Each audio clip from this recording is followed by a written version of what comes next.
She arrived at the grand wedding in a plain blue dress, no jewelry, no fanfare. The whispers began before she even found her seat. Some guests smirked. Others glanced at her as if she didn't belong. But when the bride's father paused mid-speech, his eyes fixed on the simple woman, the room's laughter caught in their throats. Who was she, really? And what secret did everyone overlook? If you've ever wondered what it means to truly see someone, or if stories like this touch something in you, consider liking, subscribing, or sharing your thoughts. Sometimes, it's what we miss that changes everything. Seacliff Manor stood proudly on the rugged shores of Nantucket, its grand silhouette a beacon of old money and new power. Tonight, its famous ballroom was alive with a sea of shimmering gowns and tailored tuxedos. The chandeliers cast a soft, opulent light over polished marble floors and velvet-draped tables. This was a place where wealth was not just seen, it was felt, heavy in the air like a quiet command. The guest list was a who's who of business magnates, socialites, and the town's elite. Every movement was measured, every smile practiced, every glance calculated. Eleanor Foster stepped into the ballroom, her presence immediately jarring against the backdrop of extravagance. Her linen dress hung simply from her frame, tasteful, but modest and far from the latest designer fashions on display. In her hands, she carried a small parcel wrapped in recycled paper, tied with rough twine, its unassuming appearance stark against the sparkling crystal and silk around her. Her shoes clicked softly on the marble floor, the sound lost beneath the murmurs of the crowd.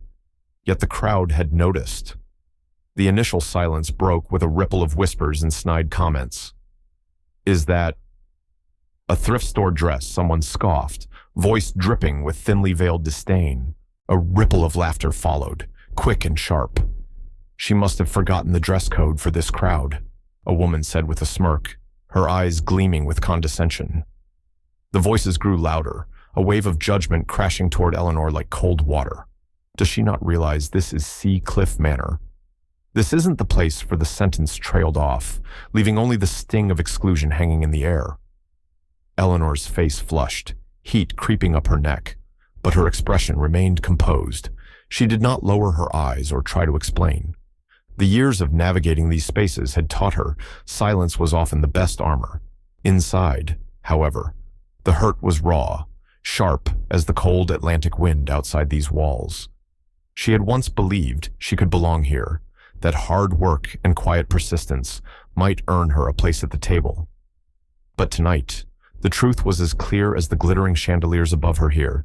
She was an outsider. Before she could gather her thoughts, a man in a dark suit approached.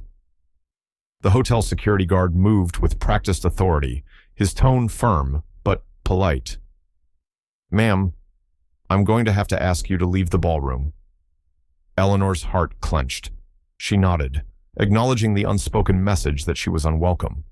Her footsteps echoed louder now, slicing through the whispers and gasps of the onlookers as she made her way toward the exit. Passing the swirling crowd, Eleanor caught brief glimpses of faces turned away, some averted with polite indifference, others openly scornful.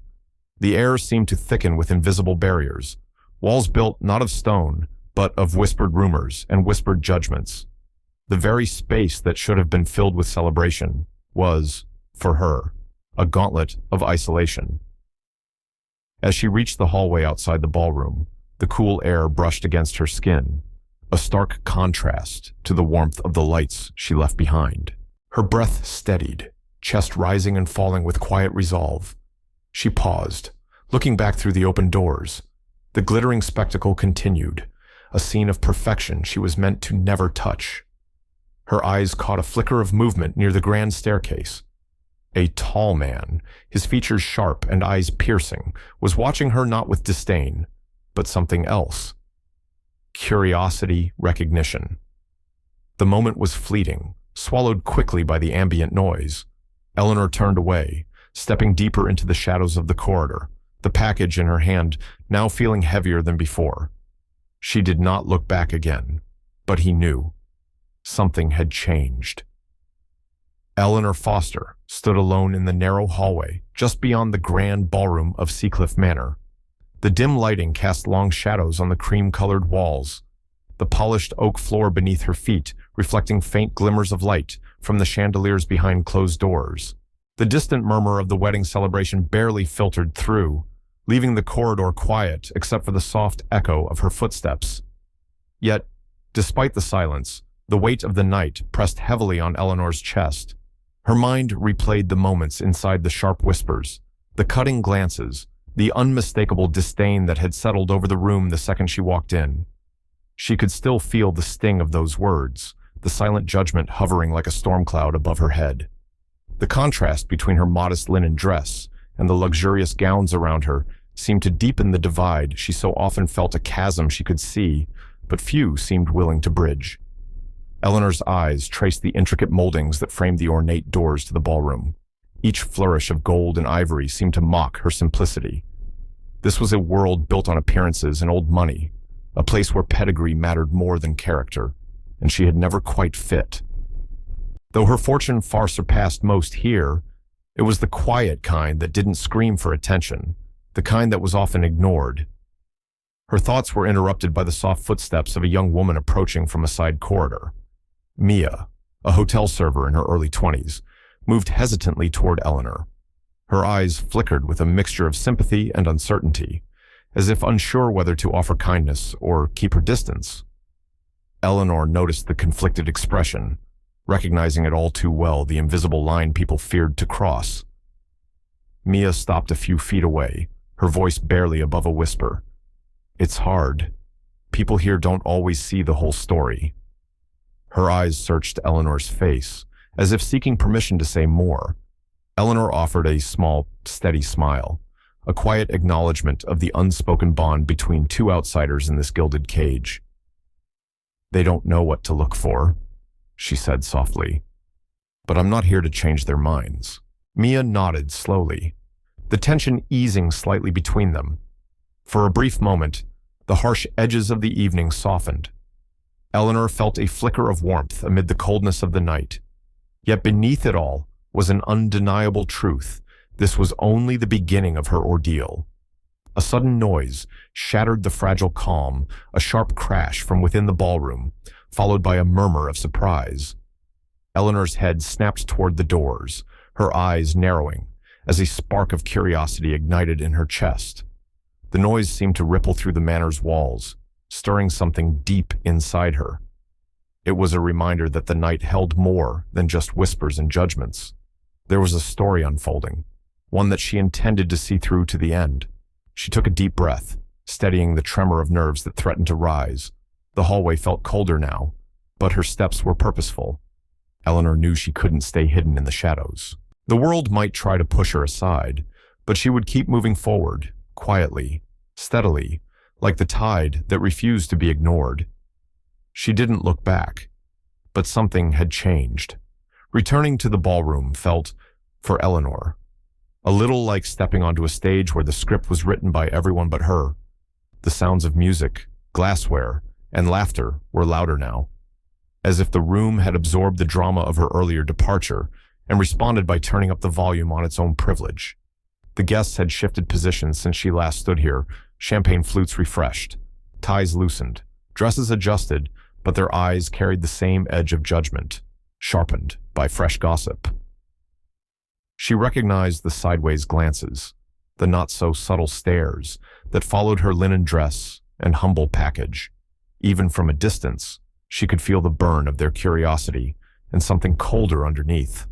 At the far end of the room, William Archer stood apart from a circle of businessmen. He was not an ostentatious man, not in the way that most here paraded their wealth. There was restraint in his tailored suit, something timeless in the set of his jaw. His eyes, however, missed nothing. Tonight, those eyes were fixed on Eleanor. She noticed him noticing her, the way his gaze seemed to cut through the crowd and land on her with a weight that was at once unsettling and, strangely, reassuring. It was the look of someone who saw more than he let on. Eleanor moved along the perimeter, avoiding the busiest clusters. She felt exposed, aware of every step and every whispered word. The sting of humiliation was fresh, but there was a growing thread of defiance in her posture. She refused to shrink. Not now, not after everything. William didn't approach her at once. He watched for a moment, studying the pattern of the room, the flow of conversation, the subtle alliances and invisible boundaries that defined gatherings like this. He seemed to sense the temperature of the space, its mixture of celebration and exclusion. When he finally crossed the ballroom, his steps were sure but unhurried. People parted for him without a word. There was something about William Archer that made space wherever he went, as if others recognized the gravity of his presence, even if they couldn't name it. He stopped beside Eleanor, and the conversation around them faltered, then faded into a hush. He didn't say anything at first. Instead, he offered his hand. The gesture was simple, almost formal, but Eleanor heard the gasp from a woman nearby and saw a champagne glass tremble in its owner's grip. She hesitated only a heartbeat, then placed her hand in his. His grip was steady, warm, a silent promise of solidarity. The silence deepened as William turned to the assembled guests. He didn't raise his voice, but there was an undeniable authority in it. "This is my wife." The words were a stone dropped into a pond, ripples immediately breaking the surface of the room, shattering assumptions with their clarity. All the old hierarchies and whispered mockery crumbled in that instant, replaced by the sharp shock of revelation. Eleanor's cheeks felt warm, but her chin stayed high. For a moment, she stood taller than she had all night, anchored by William's presence and the knowledge that he had chosen her, not as a shield or a spectacle, but as an equal. Her fingers tightened around his hand, not for reassurance, but in acceptance. All around them, faces shifted from amusement to confusion, from amusement to envy, from disbelief to respect. Some guests turned away, embarrassed by their earlier laughter. Others watched, searching for cracks in the story, for proof that this was some elaborate joke or cruel mistake. But William's eyes didn't waver, and Eleanor's silence was a shield stronger than any words. Somewhere in the back of the room, Celeste Montrose, radiant in her bridal gown, watched the exchange with a look that was equal parts anger and fear. Her fiancé, Alexander Pierce, stiffened by her side. The guests sensed the shift in energy, as if the balance of power in the room had tilted on its axis. Eleanor was no longer invisible, but with visibility came scrutiny, and with William's public acknowledgement came a storm of new expectations, doubts, and threats. She understood, in that moment, that nothing would be the same, not for her, not for William, not for anyone who dared to judge her so quickly. She stood quietly, hand in hand with the man who had just upended the room, and though she smiled softly, her heart braced itself for what lay ahead. The battle for dignity had just begun, and the old rules no longer held. He didn't release her hand. He didn't have to. The entire ballroom had already taken notice. The hush that settled over the ballroom after William's public claim of Eleanor as his wife was unlike anything the guests had expected. The room, usually a stage for boastful chatter and the polite clinking of glasses, had transformed. Faces that had been bright with amusement just minutes before now carried a stunned pallor. A ripple of awkwardness ran through every knot of conversation, as if the foundations of their social world had shifted with a single sentence. Eleanor stood quietly by William's side, her hand still in his, feeling both exposed and suddenly powerful. The force of so many eyes on her was almost physical. Some gazes were full of apology, others of curiosity or open suspicion. She could hear her own breath and the distant pulse of the band, playing a song that no one was listening to anymore. It was Celeste Montrose, the bride, who broke the tension first. Her steps echoed on the marble floor as she crossed to the edge of the small stage set up for speeches.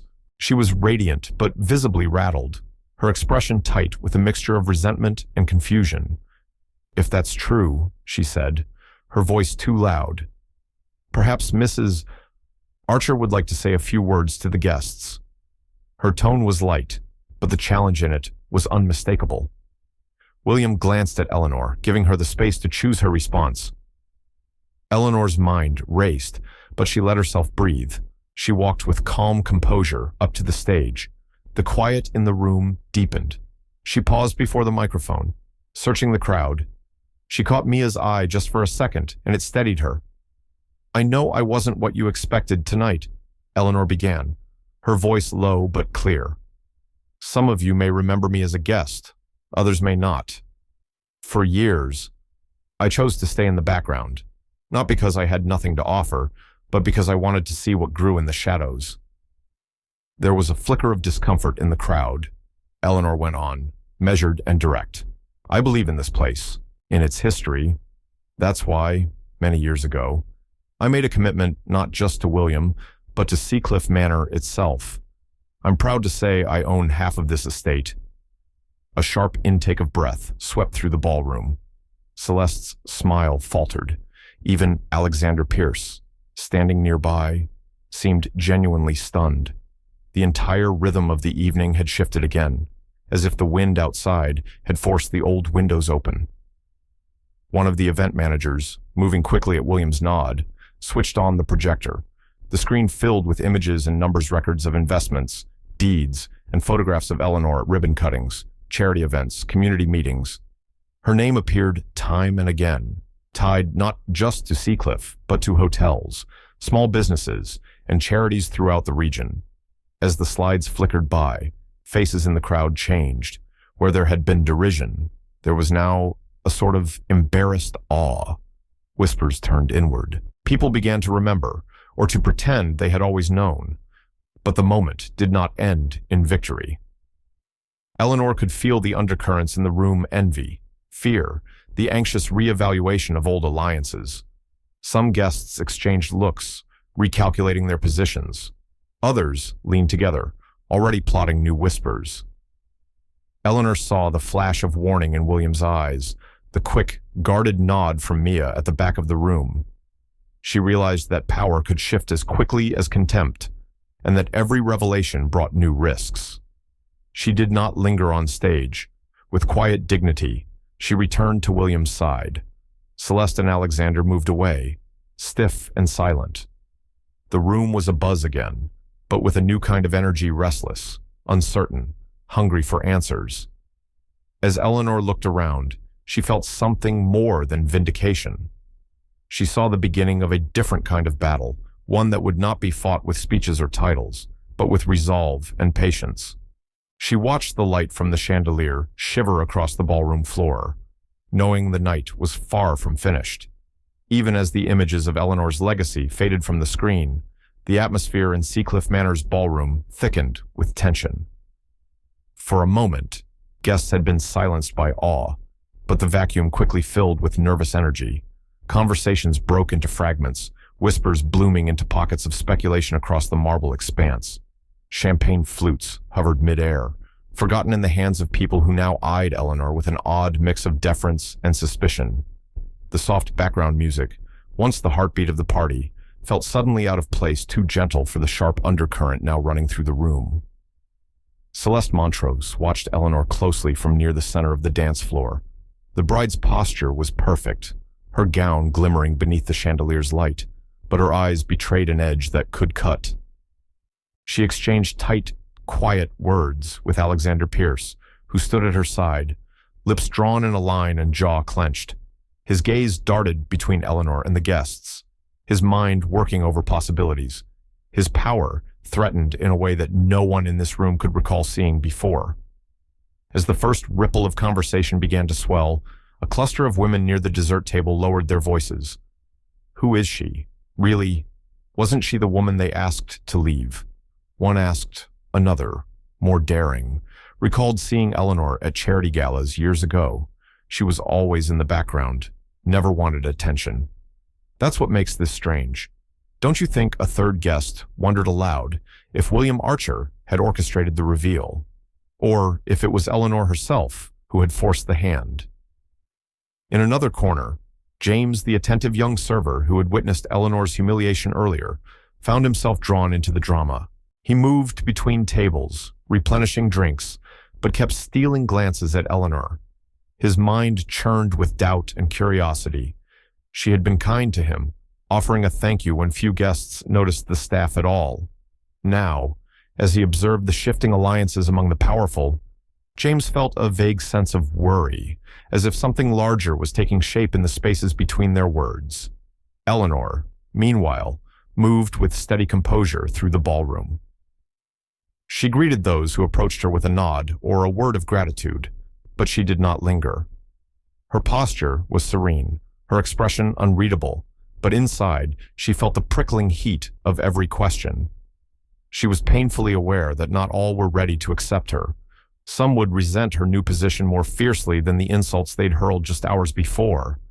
In that way, power felt a little like isolation. She could feel Alexander's eyes on her. Each time she turned, she caught the flash of his disapproval. It was clear he considered her an interloper, someone who threatened the order he'd expected for tonight and perhaps for the future of Seacliff itself. Alexander had built his life on certainty, and Eleanor represented the unwelcome unknown. Celeste, sensing her fiancé's agitation, excused herself from a group of guests and drifted closer to Eleanor, her voice smooth but sharp beneath the surface. "You certainly know how to command a room," Celeste said, her smile tight. "But it's not always about the entrance, is it?" "Sometimes it's how you handle the aftermath that people remember," Eleanor answered without bravado, her voice calm and low. "People remember many things. Some stories just take longer to tell." The words landed softly, but they left an impression one Celeste could not quite shake. As the evening wore on, the attention on Eleanor deepened. She sensed a subtle shift among the staff, too. James was more careful in his movements. The hotel's floor manager darted anxious looks at the entrance, and in the hallway near the restrooms, the general manager of Seacliff Manor could be seen making a hushed phone call. His tone was clipped, his gaze flickering nervously toward the ballroom doors. The message was clear. Those with a stake in the old order were beginning to plot, unsure if Eleanor's presence would mean change or chaos. Outside, the night grew heavier, a breeze rattling the high windows. Inside, Eleanor understood that she had only begun to stir the waters. Her past would not be easily set aside. She felt the old wounds smart beneath the surface, but she kept her head high, refusing to retreat. Somewhere near the door, James watched her, a question forming in his mind that would not be easily dismissed. The ballroom of Seacliff Manor had grown restless, a living thing shifting from excitement to unease. The hushed questions and lingering stares had not left Eleanor for a moment. For all the lights and music, the air now carried the edge of suspicion and the chill of stories long buried but never forgotten. Eleanor moved through the crowd, as if walking in a dream. Each greeting waited, each smile loaded with questions people were too polite to ask aloud, but every polite word, every sideways glance, chipped at her composure just a little more. In a rare moment of quiet, Eleanor found herself standing near the back entrance to the lounge, away from the main clusters of guests. The doors here looked out over the Atlantic, and for a moment, the salt breeze leaking in reminded her of another night, another city. Her phone buzzed in her small purse, and she retrieved it almost absently, grateful for the distraction. There was a message from her old friend, Margaret Cavanaugh, a woman who had stood beside Eleanor through years of struggle and silence. Margaret's message was simple, a photograph, sent without comment. Eleanor's thumb hovered over the screen as the image loaded. It was a candid snapshot. Years old William and Eleanor, standing shoulder to shoulder at a charity event in New York City. Eleanor wore the same quiet smile she'd learned to master, her arm barely brushing William's as he leaned in. Not for the camera, but for her. In the background, other guests smiled and posed, but the two of them seemed caught in their own world at ease, equal. The memory washed over Eleanor with surprising force. That night in New York had been the first time she dared to believe that belonging was possible, that kindness and resolve might be enough to overcome the invisible walls people erected. But she remembered, too, the way those walls could suddenly close in. She'd faced snide remarks from society's old guard, endured being ignored or dismissed, even as her contributions built the very events others claimed credit for. There had been betrayals, small and large, that left their mark. Yet she had pressed on, telling herself that time would smooth the edges of their disdain, lost in thought. Eleanor nearly didn't notice Celeste Montrose hovering nearby. The bride's sharp eyes flickered toward the glowing phone screen in Eleanor's hand. For a moment, their eyes met. Celeste's gaze narrowed, suspicion and calculation stirring beneath the surface. She watched, quiet, as Eleanor tucked her phone away. But something had shifted. Celeste moved away, her jaw set, the beginnings of a plan taking shape behind her polished facade. Eleanor stood still, the ballroom noises blurring as she replayed the old memory. The pain of exclusion was fresh, but mingled now with a growing resolve. The people who doubted her, who dismissed her kindness as weakness, had never truly understood her, but the photograph reminded her she had never truly been alone in her fight.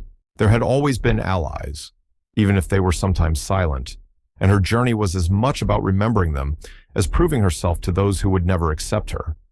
James, the young server, passed nearby, offering a tray of sparkling water. Eleanor accepted a glass, and with a nod of gratitude, caught the worried look he cast toward Celeste. It was a small exchange, but the moment lingered, a silent promise of empathy. As the guests' attention turned to a new round of speeches, Eleanor lingered by the window. The city lights glimmered across the water. She pressed her hand to her phone, feeling the weight of memory and the push of expectation. The old pain had not faded, but it no longer defined her. Tonight, she would draw strength from it, behind her. Celeste pulled Alexander aside, her voice a whisper too soft to catch, but her glare cut through the crowd. Something was shifting, alliances forming and dissolving in the undercurrent. Eleanor watched her reflection in the window, searching for the woman she had become. She didn't look back as the laughter rose behind her, but she felt the moment settle a crack in the night that wouldn't close quietly. The storm that followed Eleanor's revelation did not stay contained within the gilded walls of Seacliff Manor. By the next morning, the news had found its way through the drawing rooms and clubs of Nantucket, across the breakfast tables of Boston, and into whispered phone calls stretching down to Manhattan. It was not just that Eleanor Foster was William Archer's wife. No, the real fascination, the true scandal, was the idea that she had built and quietly ruled so much, while so many had failed to notice. In the weeks that followed, Eleanor felt the world around her tighten. At the Nantucket Yacht Club, she could sense conversations pausing as she passed, the eyes of people she'd once known only as acquaintances, now sharp with curiosity, or sharper with judgment. Invitations changed tone. Some became more effusive, others vanished entirely.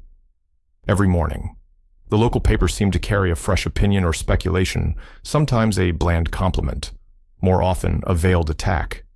Rumors twisted into questions: was Eleanor truly self-made? Or was there some darker bargain in her past? Was her marriage a calculated move for power? Or had William himself been blinded by her ambitions? One afternoon, as she left a meeting with the Seacliff Manor Board in a private conference room lined with old maritime paintings, Eleanor found herself intercepted by a man in a crisp navy suit. He was introduced as Henry Wallace, counsel for an influential minority shareholder. His voice was smooth, but every syllable landed like a warning. He handed her a thin envelope, his eyes never leaving hers. Some of the older partners are concerned. Mrs. Archer, there are questions being raised about your holdings, your relationship with William, your intentions for the estate. If you'll allow my advice, I'd be careful whom you trust, and I'd be ready for a fight. The words were polite, but they vibrated with threat.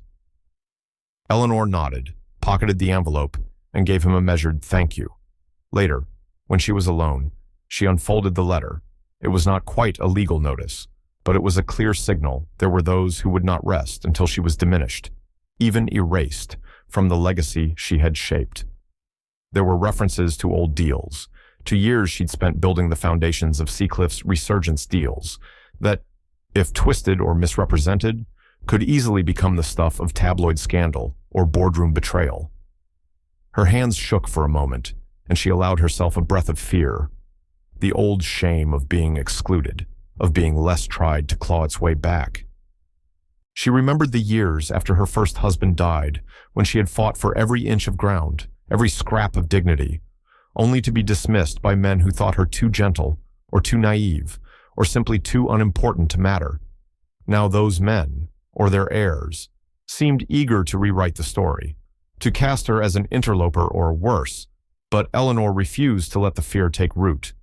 She reached out to William, who listened quietly as she recounted the warning.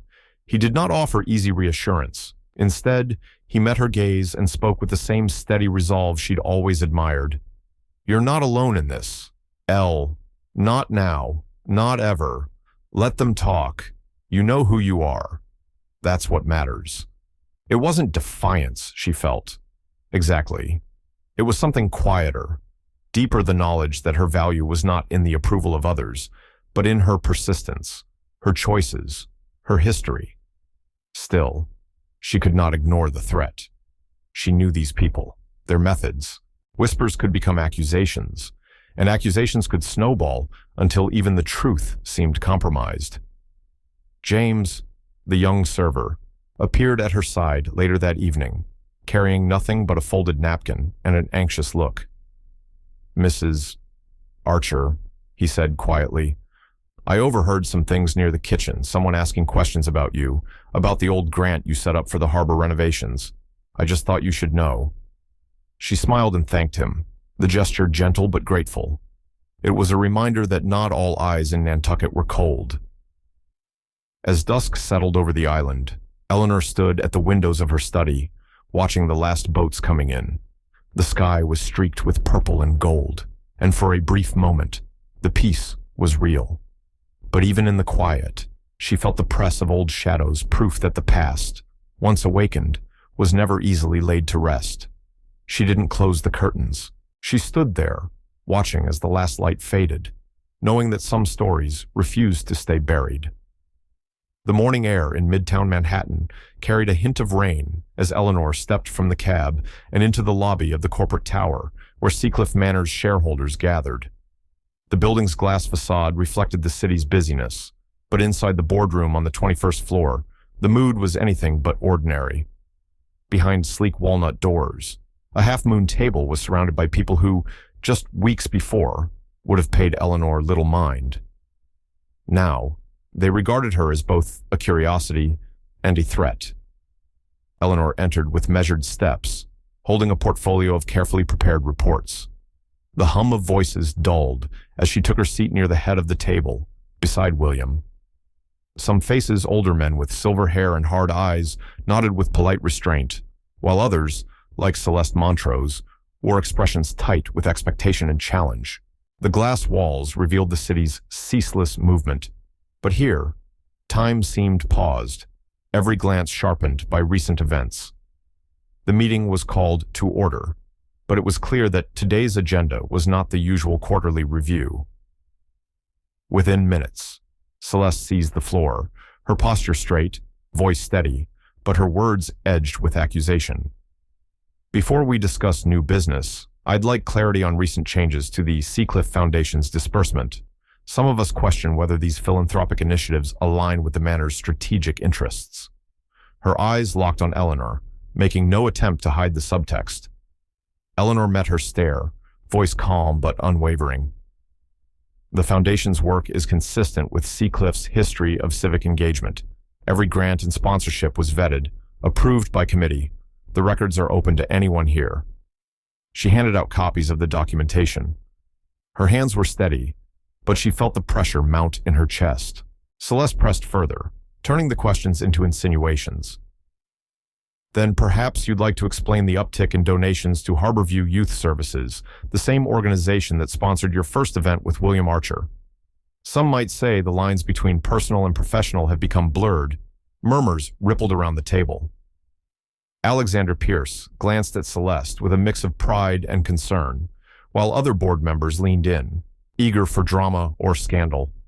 Eleanor recognized the pattern, public shaming disguised as due diligence, the old guard using etiquette as a shield. She remembered the early years her voice drowned out, her ideas repackaged by others. This time, She would not retreat. She leaned forward, choosing her words carefully.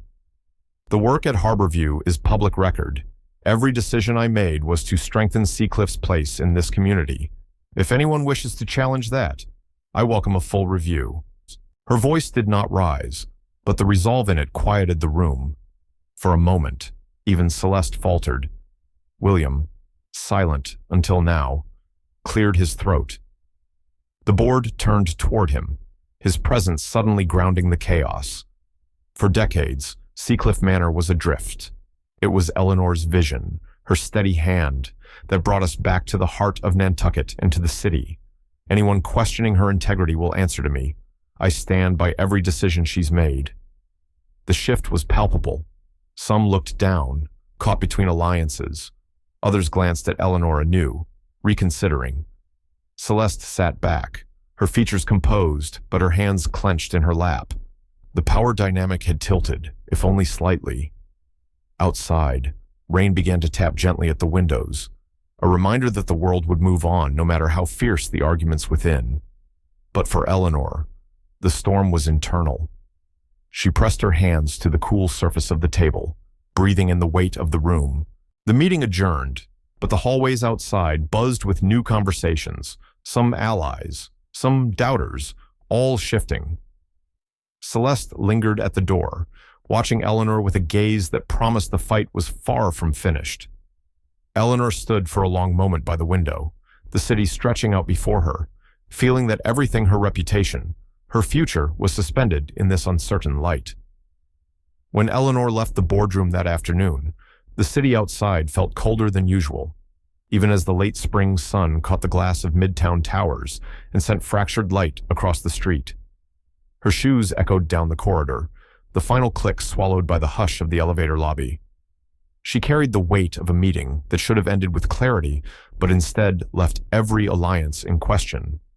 That unease followed her back to Nantucket, growing with each whispered conversation and guarded glance at Seacliff Manor.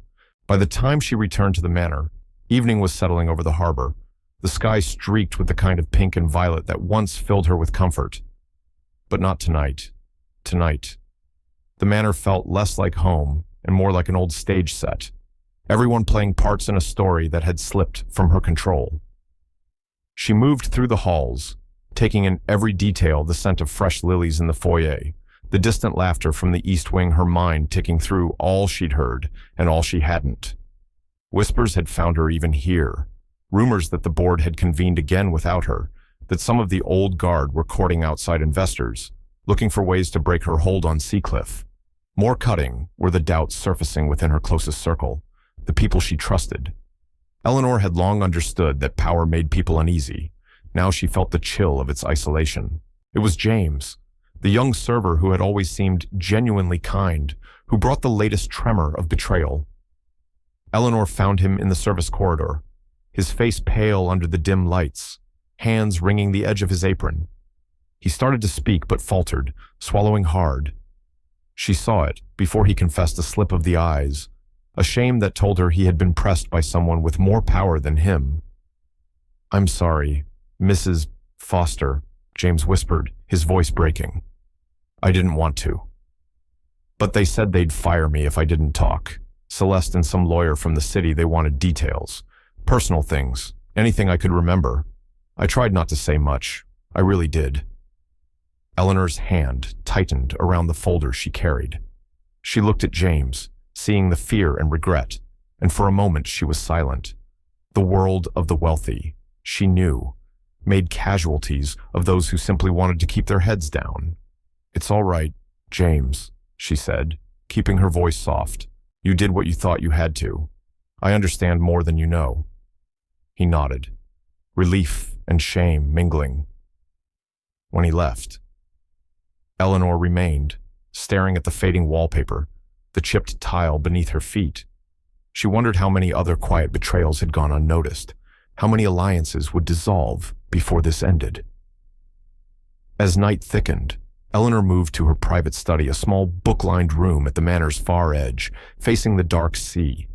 She poured herself a glass of water, letting the silence settle, thinking of the years spent fighting for respect in rooms that always seemed too bright, too sharp-edged for her comfort. She had built herself up from so little, shaped her reputation not from cunning, but from resolve.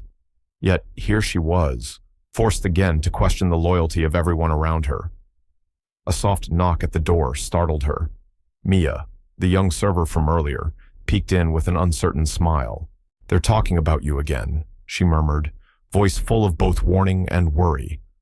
"Celeste says you're not fit to lead, that you're holding Seacliff back. But I don't believe her, not after what I've seen." Eleanor smiled, though it barely reached her eyes. "Thank you, Mia. It means something to hear that, even now." Mia lingered, torn between fear and a kind of stubborn admiration. "You're stronger than they know," she said quietly, before retreating into the hall. Left alone, Eleanor sat for a long while, letting her thoughts drift across the water, tracing memories of her first days here, the prejudice she'd faced, the hard-won friendships and respect that now seemed so fragile. But she didn't let the grief linger. There was too much left to fight for. The house was still when she finally turned off the lamp, but she knew the battle lines had shifted. Somewhere beyond the heavy windows, she could sense the storm rising. She watched the lights of distant boats moving across the bay, and for a brief second, wondered who would stand beside her when the tide finally turned. Eleanor sat in her office at Seacliff Manor, the same room that had watched her grow from an outsider into a force to be reckoned with. The light from the bay fell across her desk, catching the edges of old framed photos her parents in the 1970s, a faded group shot from the Manor's first charity gala. The room was silent, but for the tick of the antique clock, marking time as if daring her to act. William arrived without the fanfare that usually trailed him. His suit was impeccable, but the man inside it seemed older, wearier, as if the night had stripped away a layer of polish. He closed the door gently, leaned against it for a moment, then joined her at the desk. No greetings, just a look that spoke of 1,000 meetings, 1,000 moves made and lost in the boardrooms of America. "Eleanor," he said, settling into the chair across from her, "the vultures are circling. I've spoken to people I trust, and even they're hedging their bets. There are rumors about secret ballots, about Celeste pushing for an emergency vote." She met his gaze, eyes steady but tired. "Let them vote," she replied. "If it's a fight they want, we'll give them one. But I need to know who's truly with us and who's just waiting for their chance to jump ship." William sighed, hands clasped in front of him. "It's more than the board. Celeste has taken this public. She's leaking stories to the press, spinning you as reckless, power-hungry. There are posts online questioning your charity work, your loyalty to Seacliff. Some people are starting to believe her." The words stung, but Eleanor refused to show it. She kept her voice low, almost conversational. "The truth has never sold as quickly as a lie. Will, but the people who matter, do they know who I am?" "Do you?" He nodded, voice gentle. "I do, and I'm here for whatever comes next. But you need to be ready for them to come at you from every angle. This isn't just about the manor anymore. It's about who gets to write your story." They talked deep into the evening, trading names, tracing alliances and rivalries on a notepad she kept for just these battles. William shared what he'd learned. 2 board members had met privately with Celeste. Another had called in favors with a hedge fund in Boston, and a journalist from the Globe had sent probing questions about Eleanor's years in New York. At times, their conversation drifted into the personal memories of their first partnership, the risks they took, the years when everything seemed impossible, but nothing could break their resolve. That warmth flickered, then faded as William handed her a file, its tab marked in his careful script, "Acquisition Proposal." "Take a look," he said. "Someone's been planning a hostile buyout. Not Celeste, she doesn't have the capital.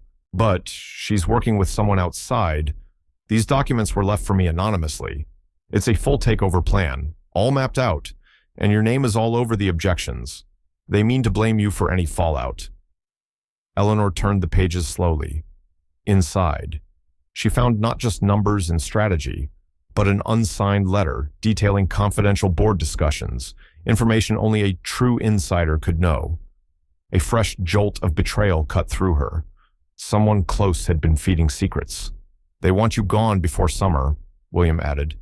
If we're going to fight this, we need to be smarter, faster, and you'll have to decide who you still trust.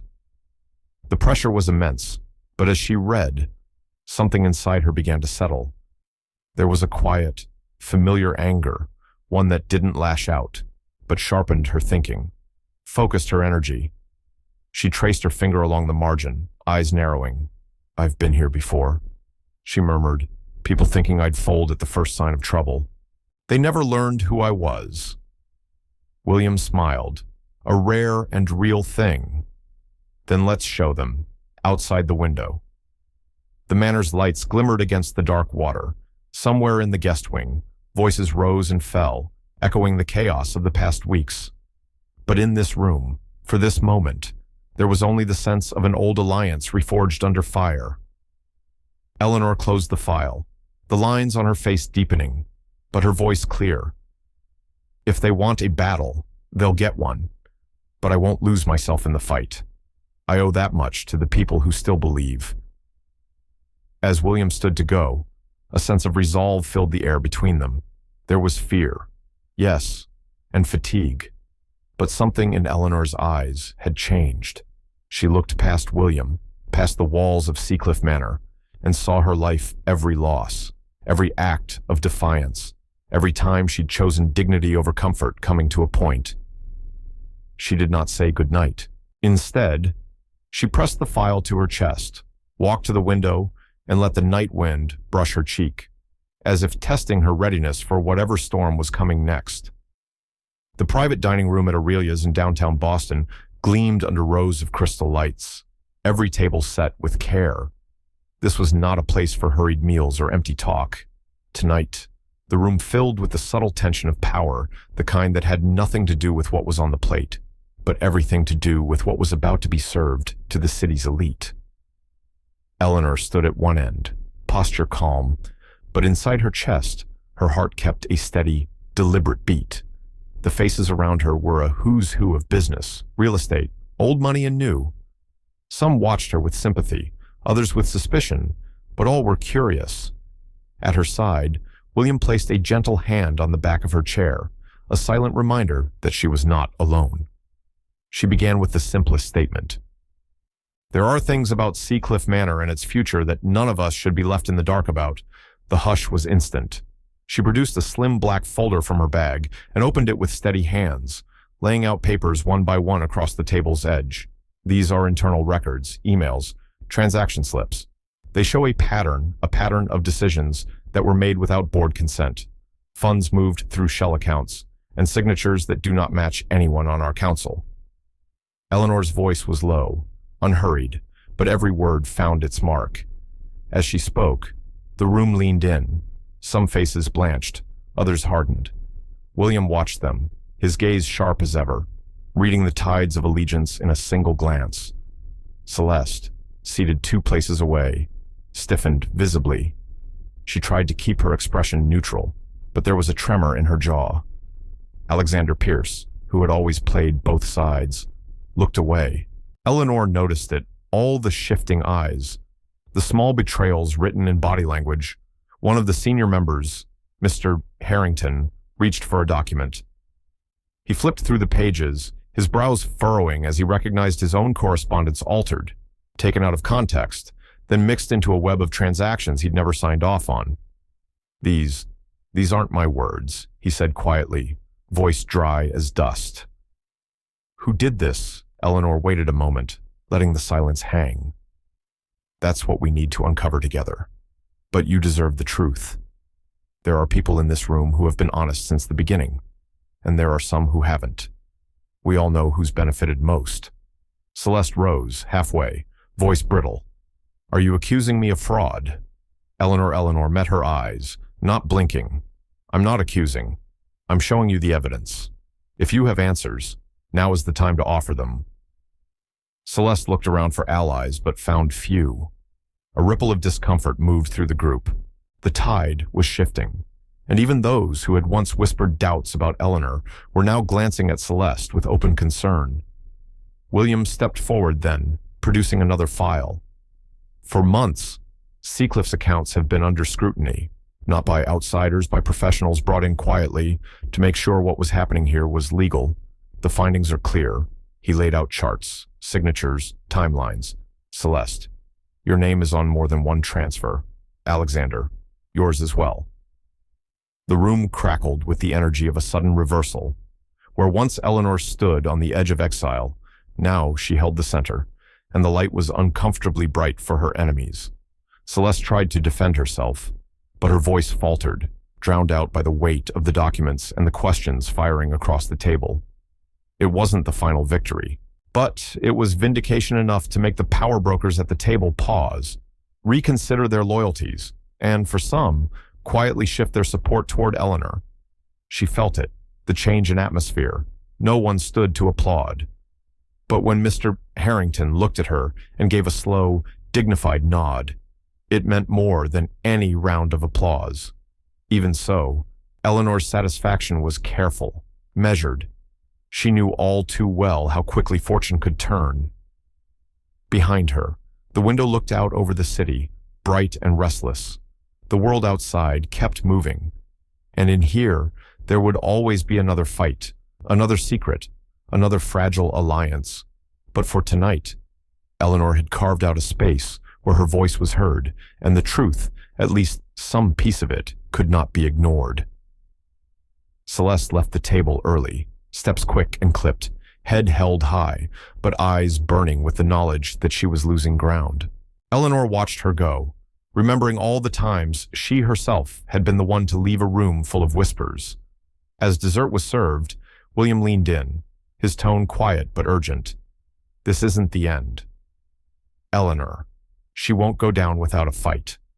But tonight, you showed them who really holds the cards. Eleanor picked up her fork, hands steadier than they'd been in weeks. The road ahead was still uncertain, but tonight had shifted something real. She glanced out at the city lights, feeling both the weight of the moment and the freedom it promised. She didn't need to say a word. The look in her eyes told William and herself that she was ready for whatever came next. On the morning the case was to be heard, Manhattan was gray and restless. Rain streaked the courthouse windows, making everything on the street below look blurred and far away. Eleanor stood beneath the high stone arch of the district court, her hands buried in the pockets of a simple navy coat, her face composed. There were cameras, but she didn't flinch. She'd lived too long to fear a lens. This day wasn't about image, it was about truth. Inside, the courtroom felt colder than usual. People had already filled every bench, reporters, business rivals, employees from Seacliff Manor, curious faces from the city's business pages. Celeste sat at one table, her posture perfectly upright, a white silk scarf tied just a little too tight at her throat. Alexander Pierce was at her right, jaw set, eyes unreadable. William had found a seat behind Eleanor, arms folded, a silent anchor. She gave him a brief nod before facing the judge. Eleanor took her place beside her attorney, Mr. Wallace. He was a small man, slow to smile, with a briefcase that looked older than some of the lawyers in the room. But his eyes were sharp, and he had the quiet energy of a man who believed in the cause he was fighting. He placed a stack of neatly labeled files on the desk, arranging them with methodical care. No one spoke, but there was a heavy current running through the room, anticipation, maybe, or just the sense that something was about to shift. When the judge entered, everyone rose. The room held its breath. This wasn't just another boardroom fight. This was a public reckoning. Eleanor could feel it in her bones. She glanced at the rows behind her, saw faces she recognized from the old days, some former allies, a few who'd turned their backs, many who doubted her right from the start. She looked at them all without blinking. Mr. Wallace began by outlining the charges that had been leveled against Eleanor, the so-called financial mismanagement, the alleged backroom deals. His voice was clear, never rushed, not an ounce of apology in his delivery. He let each accusation hang in the air for just a second before presenting the counter-evidence, the real signatures, the true records, the proof that funds had never left their intended accounts, slide by slide, email by email. He exposed a pattern not of Eleanor's wrongdoing, but of a concerted effort to undermine her authority. Celeste watched with a stillness that looked almost unnatural. Occasionally, her lawyer whispered in her ear, but she kept her gaze on Eleanor, as if daring her to flinch. Alexander tried to look bored, but his fingers drummed a nervous rhythm on the table's edge. When it was Eleanor's turn to speak, she stood, hands folded lightly. She didn't raise her voice. She didn't need to. I have been many things to Seacliff Manor over the years, an investor, a caretaker, a silent partner. I have made mistakes, but I have never stolen from what we built. The people behind these accusations know the truth. They just didn't want to face it. She looked directly at the judge, then at Celeste, then back to the courtroom. You can take everything I have, but you can't take away what I've proven here today, that I belong in this room as much as anyone. There was a silence that stretched too long, filling the space with something electric. For the first time, Eleanor saw doubt flicker in Celeste's eyes. Alexander's mask slipped for half a second, revealing unease. The judge reviewed the evidence quietly. The lawyers on both sides conferred in hushed voices. It felt less like a legal battle now and more like a test of endurance, of who could hold the room steady with nothing but truth and presence. A clerk read out the list of evidence, the dates, the names. As the words echoed across the polished wood and marble, something inside Eleanor relaxed, just a little. She had spent so long fighting rumors that she'd almost forgotten the taste of clarity. The judge cleared his throat and addressed the room, noting the credibility of the evidence provided and the lack of clear support for the claims made against Eleanor. He did not issue a final verdict yet, but it was clear where the tide was turning. Murmurs began in the back of the room, small, at first, then growing as the meaning of the judge's words sank in. Celeste's face was stone. She refused to look at anyone, refused to let her expression betray anything more than frustration. For Eleanor, though, it wasn't victory yet. It was just a breath, a moment where the world seemed to hold itself in place, where right and wrong edged closer together, but hadn't quite touched. William stood up as the judge called a brief recess. He met Eleanor's gaze, his own expression full of respect and a kind of gentle relief. Eleanor gathered her papers, movements slow and deliberate.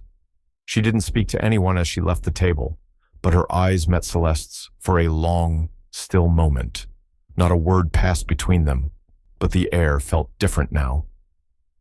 As Eleanor stepped out into the corridor, the noise from the city rushed back in. She paused by a tall window, watching the rain streak the glass. Inside that room, everything had changed. Outside, the world was waiting for her next move. And this time, she didn't feel alone. That morning, the courtroom felt different. Something in the air had shifted, an undercurrent that kept everyone upright in their seats, eyes fixed on the doors. Rain still whispered against the windows, but the city noise had faded. Inside, it was only heartbeats and anticipation. Eleanor sat quietly, hands folded in her lap, eyes cast down, listening to the low hum of lawyers preparing their notes. William was beside her, a steady presence, his calm breathing grounding her as the clock hands circled closer to the hour. When the bailiff called the next witness, the name sent a ripple through the crowd. James Porter. For years, he'd worked behind the scenes at Seacliff Manor, a shadow in crisp uniforms, never a voice in boardrooms or courts. Now, as he stepped forward, Eleanor saw the tremor in his hand, the nervous energy radiating from his shoulders, but also a trace of something firmer, a line he seemed determined to hold.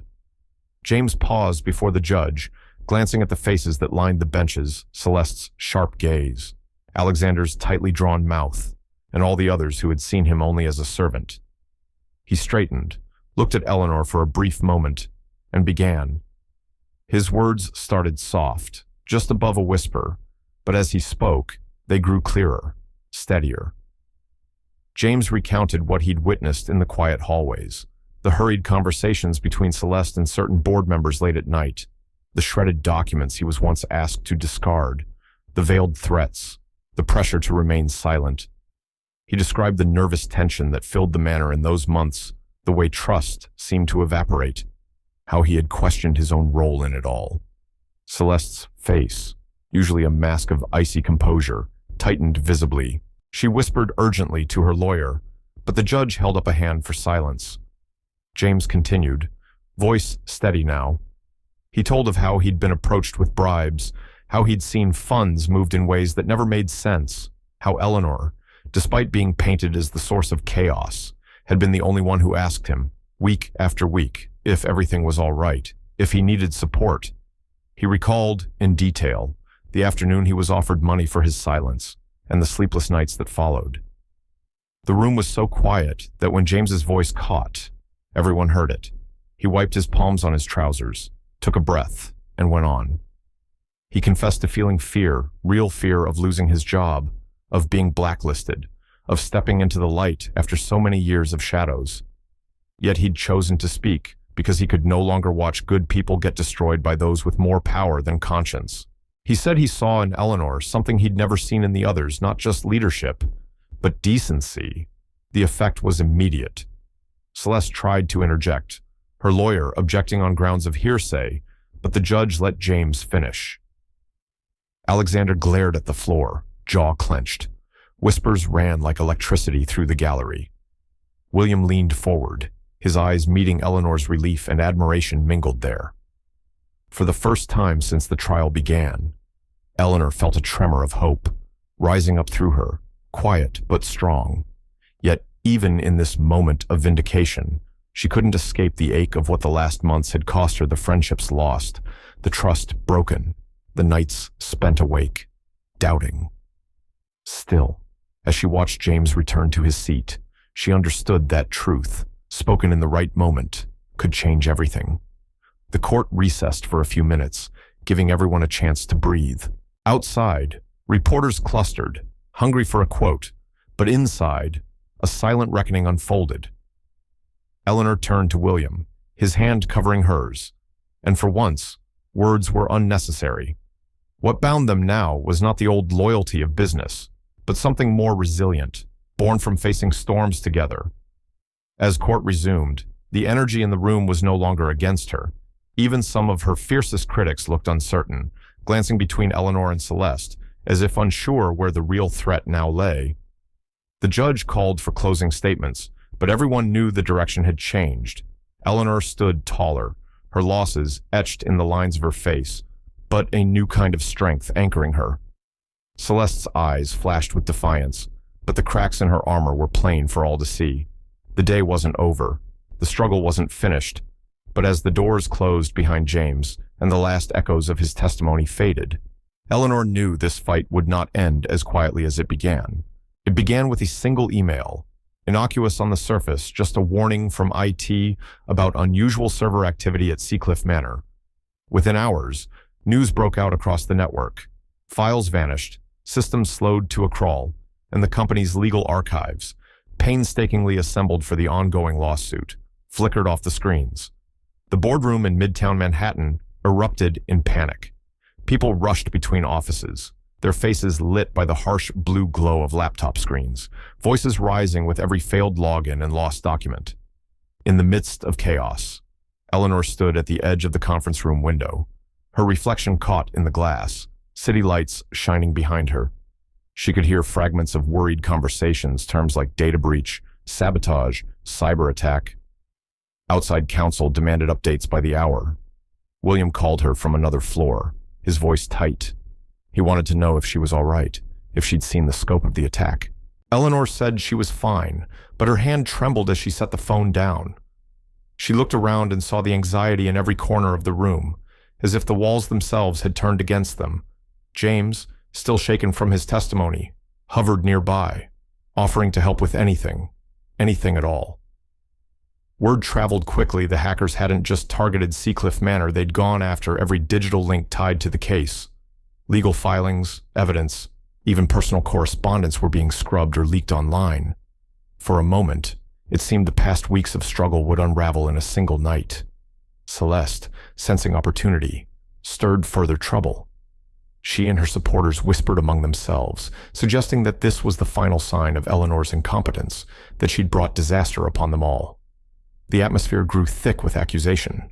An emergency meeting was called, board members crowding into a room lined with blank monitors, their faces reflecting worry and suspicion. Alexander led the charge, demanding an explanation from Eleanor, questioning her judgment and loyalty. It wasn't lost on her that the ones most eager to point fingers were those who stood to gain from her downfall. Eleanor listened, her posture straight, her gaze unwavering. She didn't argue or plead, she just let them speak. When the noise settled, she calmly asked the IT director to report on the scope of the damage. Her voice cut through the fear. She outlined the steps needed to contain the breach, recover files, notify authorities, and safeguard the manor's assets.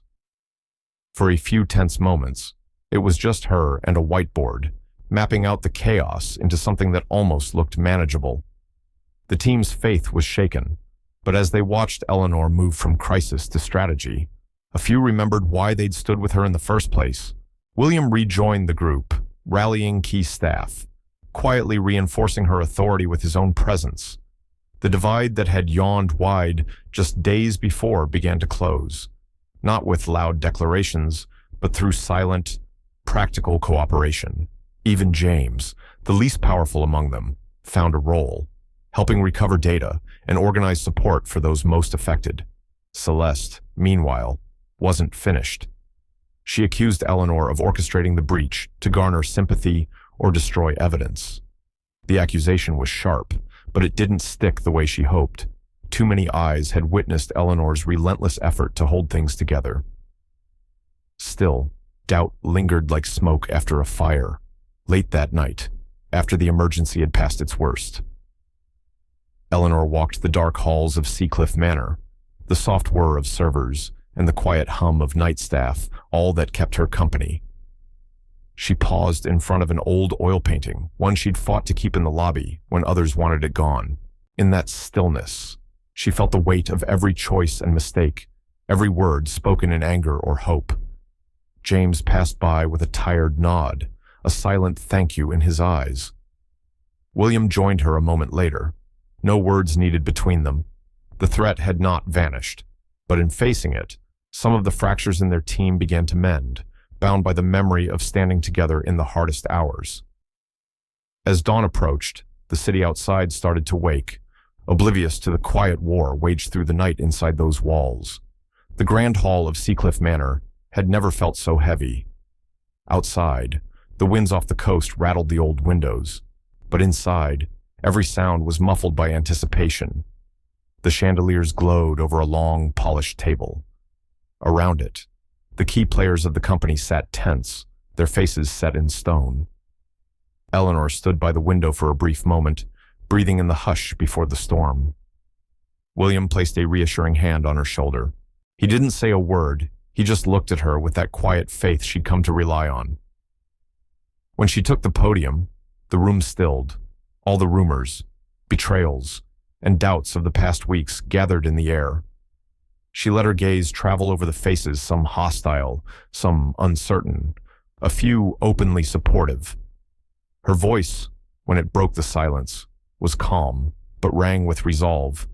She began not with accusation, but with the story of how Seacliff Manor had been built by hands, dreams, and years of trust. She reminded them why this place mattered, not as a symbol of wealth, but as a testament to perseverance and community. Then, as planned, Eleanor brought forward the evidence clear, detailed records of the hacking, the sabotage, the false allegations and backdoor deals.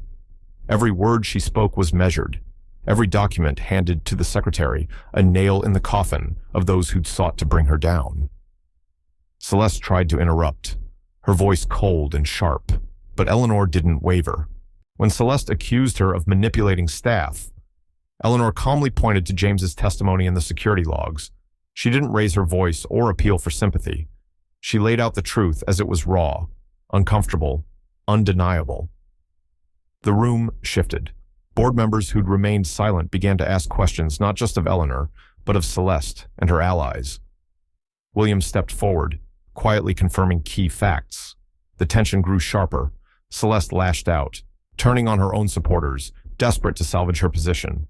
For a moment, it seemed the whole meeting would spiral into chaos, but Eleanor's poise held the center.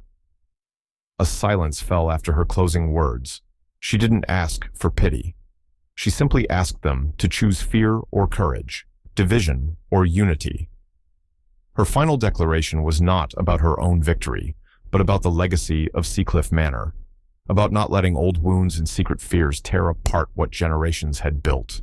Someone at the table, a senior partner who'd rarely spoken, stood and announced he would vote for Eleanor. Others followed, one by one. The majority swung, the tide turning in real time.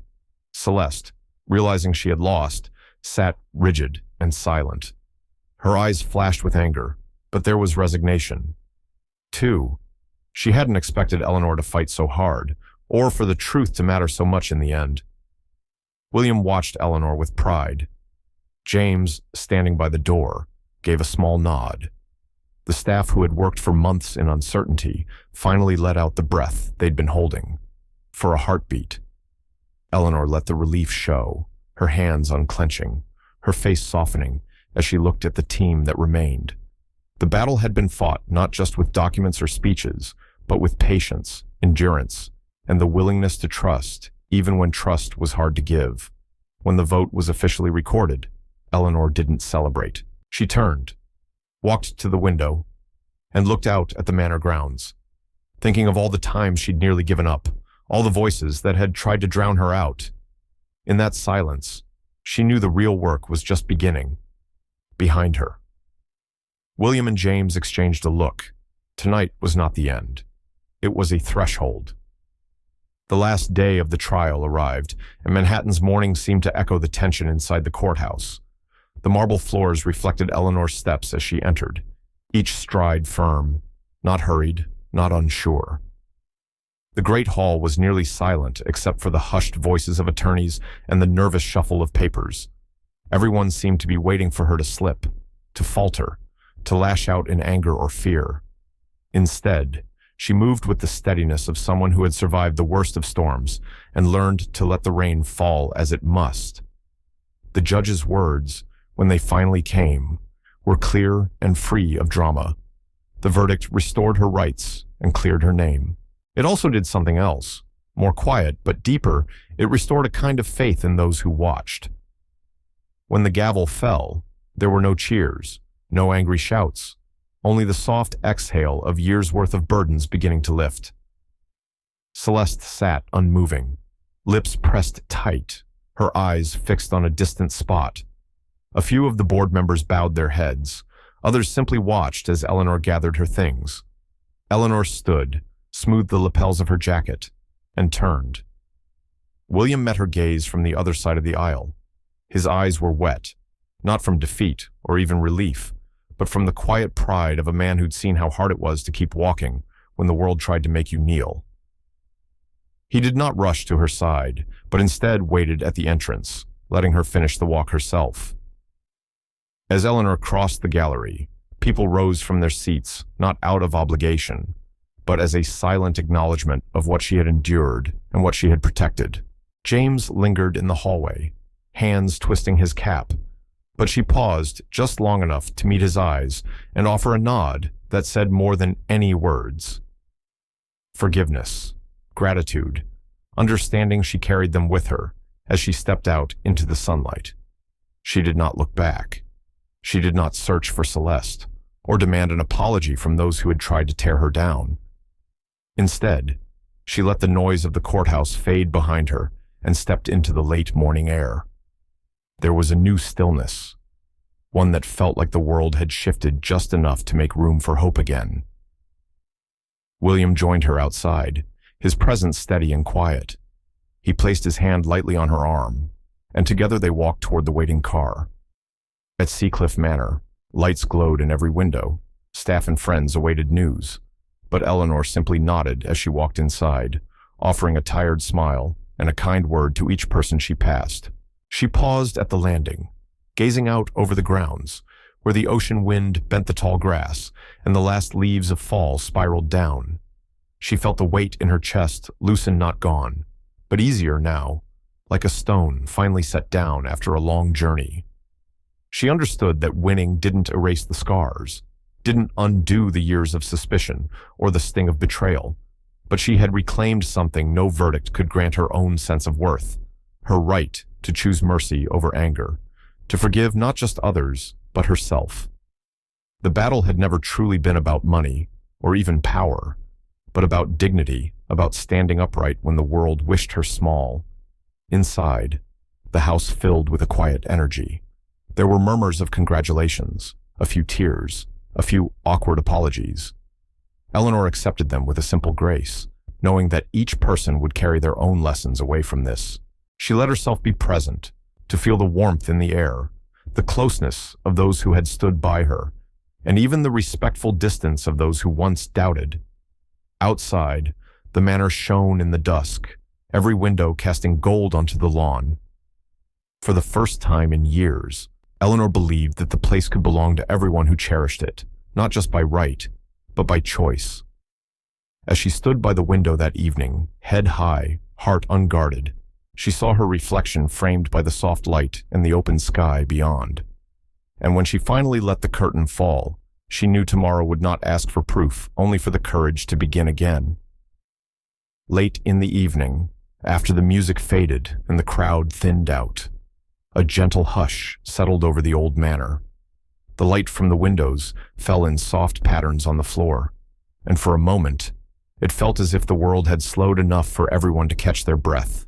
Maybe dignity is found in the quiet ways people choose to carry themselves, no matter who's watching. Perhaps the real value in a person can't be measured by what others see or say when the room is full. Sometimes it's in the silent glances, or the courage to stand alone, that something shifts inside us. What remains long after is not the applause, but the feeling that, in a fleeting moment, something true quietly took root. And who's to say what will grow from there?